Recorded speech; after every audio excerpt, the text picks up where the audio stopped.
Hey everybody, John Ramdeen and Robin Black with you in our downtown studios. UFC 206 went down over the weekend. Max Holloway becomes the interim featherweight champion after dispatching the former UFC lightweight champion in Anthony Showtime Pettis, who dealt with a whole slew of issues going into this fight. There's things going on in his personal life, a horrible weight cut which prevented him from making that weight, and there would be no way for him to win the interim championship. However, he could erase that memory if he went out there and took it to Max Holloway. Unfortunately for Pettis, he broke his hand in the first round, so he had a whole bunch of issues that he had to deal with.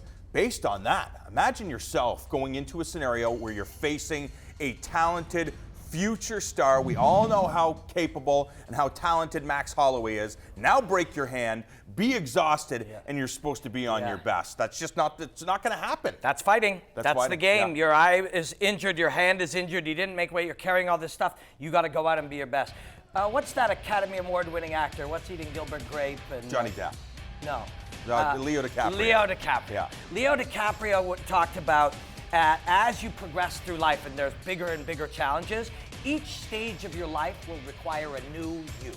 You now need to be a different you. What got you to where you are is not going to be enough to get you to the next level. And there's something in that where Anthony Pettis is. His skill and his swagger and his desire to win and his hustle and all the things that made Anthony Pettis the lightweight champion of the world are not enough to take Anthony Pettis a step further. So I think it's in all systemic, how he schedules his time, how structured he is, the habits that he builds in himself. It's systemic because the guy's skilled enough, he's tough enough, he's a good enough martial artist.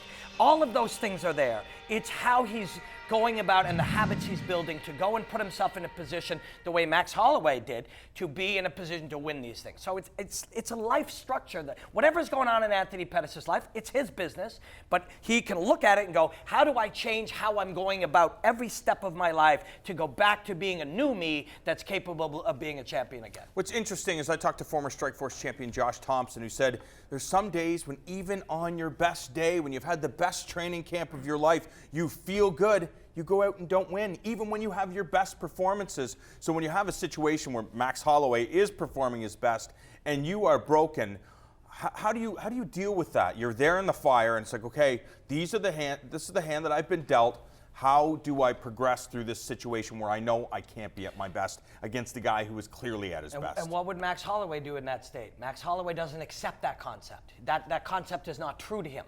That may have been true at moments for Josh, and that may have been true at moments for others, but certain of these elite athletes do not accept that. Wherever I am, whatever my maximum capacity is, we're going to go to that and we're going to make that enough.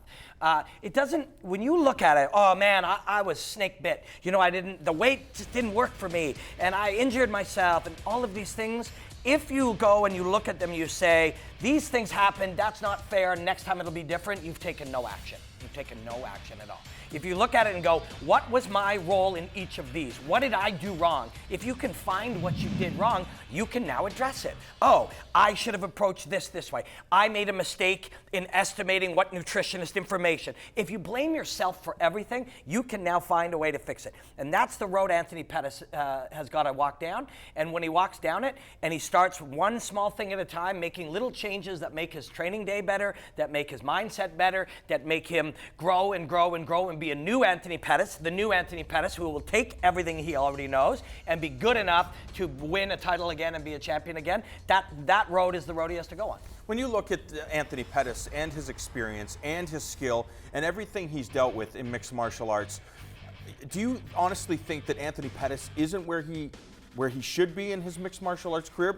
We know champions have said in the past that it's more difficult to win the title than to stay the champion. What are the certain distractions that won't allow you to stay at the top of the mountain? Every single thing that doesn't get you where you're going is a distraction. That means Twitter is a distraction. That means your friend who wants to party is a distraction. It's as far as you're willing to take it. Your wife's birthday can be a distraction. No, wait, I can't do that. My wife will hate me. If she hates me, then we're going to have a problem. But almost everything is a potential distraction. Your life, when we're now talking about being the best at something that is incredibly hard in real time, under the most intense and unwelcoming conditions, you have to go beat the best athlete in the world. That demands that you dedicate every single moment of your life to that. Anything short of that will not be enough. That's what it requires these days. That's what it is going to require even out of John Jones, who could get there without that talent. It's not going to be enough now. That's not going to be enough for Ronda Rousey. If you are not single-mindedly making every decision in your life about getting yourself on a path where you're going to be the greatest in the world, then you will not be the greatest in the world. I'll go back to the Josh Thompson thing.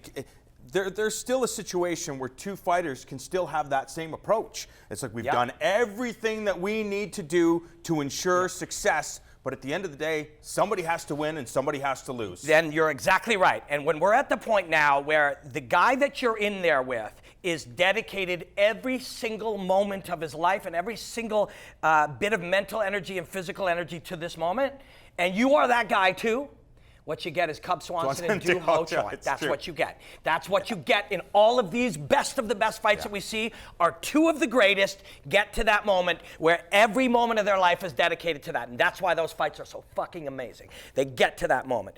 And if you are not one of those people, you don't get to that moment, you lose the fight. That's a guarantee. You are going to need to do all of that, and if he has as well, you might lose the fight. But if he has and you haven't, you will lose the fight. And that's what I look at with the Anthony Pettis situation is there's just a number of scenarios that you could see where, you know what, today's just not my day. The weight cut didn't go well. I'm injured. I'm going to try my best to defend myself because I don't want him to keep punching me in the face. But it's just not going my way.